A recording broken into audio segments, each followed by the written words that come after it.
Abdul Qadir Jamal Tafesh can barely keep his eyes open or hold his head up. He says he's exhausted, not from lack of sleep, but from what he endured in 40 days of Israeli captivity. They took me for interrogation. They confiscated my belongings and ID, then transferred me and others. We endured the worst forms of torture. Abdul Qadir and others released on Friday say their horrors began when Israel besieged the Kamal Adwan hospital in North Gaza in December. Soldiers ordered their exit, beating and assaulting the sick and displaced.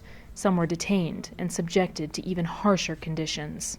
There were rules. For example, you were not allowed to use the bathroom. You had to stand for 3 hours out of 4, and there were serious violations.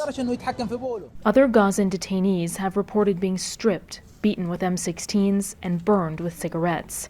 And while these detainees may be out of detention, they are still traumatized.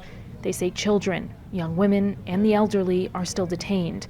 And beyond that, they must still survive Israel's bombardment. I said, my family is in the north. What should I do in the south? I have nothing in the south. No ID, no food, no drink. What should I do in Rafah?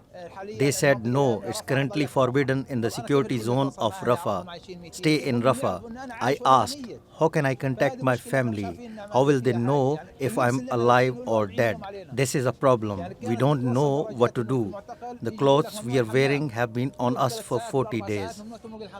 The UN, meanwhile, is reminding Israel of its obligations under international law. Israel must take urgent steps to ensure that all those arrested or detained are treated in line with international human rights and international humanitarian law, norms, and standards.